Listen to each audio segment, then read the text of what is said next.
So look what arrived in the mail finally. I've been waiting for it for some time. It's the Eken H6S, my new camera. And in this video I want to unbox it with you and show you some test footage.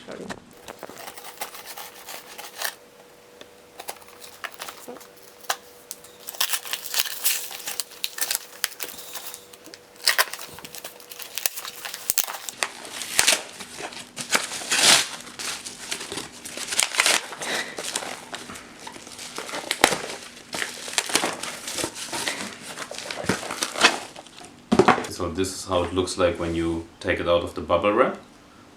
Already on the front you can see some of the functions of the camera. First of all, and the most important, it has an electronic image stabilisator. It's one of the main reasons why I bought this camera, because it's supposed to stabilize the movement, especially when you are running, for example. So I hope that I will be able to better record my running videos. On the outside, the box, it's a little bit damaged. So I hope that's not a bad sign for the camera as well. And there you have the camera. If you take it out, this is how the camera looks like once you finally get it off the box.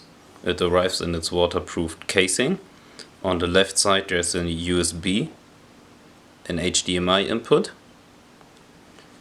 There's a front screen and a large screen on the back. Also, as you can see, it's quite small. I can hold it easily with like 3 fingers.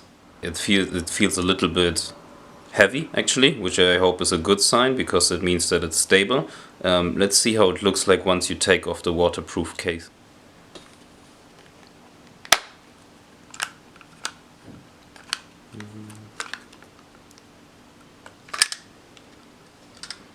So and once you take it out of the waterproof case, you realize actually just how small this camera is. It also has a Wi-Fi connection, which means that you can control the camera through your smartphone if you download the app. On the front there's a mode and a power button, and of course on top is the button to take the pictures or to start recording. Okay, as you can see on the little plastic sticker here in the front, this camera is capable of filming in 4K at 30 frames per second. Which should be good enough to get some high quality moving images when you take videos. Okay, let's check what else is in the box, but what exactly is inside the box might depend on the options that you choose when buying the camera. So first of all, there's the user manual. It's in English, so that's already good.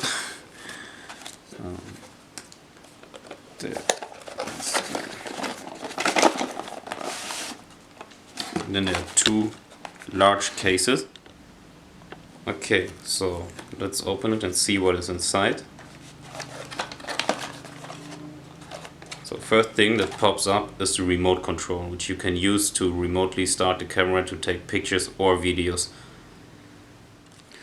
Okay, next thing that comes out of the box are some plastic cables, which I suppose are for fixing the camera to an object. So the next thing that comes out of the box is another case for the camera, which on the bottom has an opening to fix it onto a tripod or a selfie stick or something like that. Next thing is the battery charger, which has 2 slots. Okay. Next thing is another tripod, which here has this opening in the middle, so you can open these screws and then attach the camera, for example, to an iron bar or something like that to get steady images. And finally some 1 or 2 small things. These can be used to put the camera inside here and also to attach it, for example, to a wall or something if you remove this adhesive tape here. And some small things, some small parts that go together with the other parts that I've just shown. Okay, let's open the second box. So first thing that comes out is the wrist strap that goes with the remote control, so you can wrap this around your arm, put the remote control here and then remotely control the camera. For example, if you want to take a selfie or something. Second thing that comes out is the USB cable to connect the camera to your laptop. Also 2 batteries, which I think is pretty handy, because if I want to record, for example, a long trail race, I can change the battery halfway through. And finally, last thing in the box is a small tripod. So let's check some of the settings of the camera. So you can do time-lapse videos, time-lapse photos. For a video resolution you can choose between 4K at 30 frames per second, but this is without the image stabilisator. If you want to turn on the image stabilisator, it goes down to 25 frames per second, or at 2.7K 30 frames per second with the image stabilisator, and, which I find quite impressive, 1080p, which is still HD at 60 frames per second with the image stabilisator on. And then it just goes down in increments. Let's go back. The photo resolution is fixed and it's set at 14 megapixels. So let's go out and get some samples at different settings.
That's what it looks like when you film with the Eken H6S, and this is how it sounds like. So right now I'm filming with the Eken H6S to give you an idea of how the sound sounds like, and I think you can hear me pretty well, so there are no issues with the sound for this camera. So yeah, overall I think it's a really great camera for the price. You can get it for under 100 euros. Sound and image quality are great. It has many different settings. The image stabilizer, in my opinion, it really works. When I film my running videos, you can really see a difference if you turn on the image stabilizer or not. My favorite settings for the running videos, I would say, are 1080p at 60 frames per second, because the higher frame rate per second just makes the moving images look smoother, even if the quality is like somewhat lower, but it's still definitely good enough. The sound quality is also great. The camera has a Wi-Fi function, so you can control it via your smartphone. The images, the still images, are amazing, the quality, and you have a super wide angle, 170 degrees, so you can capture a lot in one image. So yeah, overall I think it's a really great camera for this price, and I would recommend it.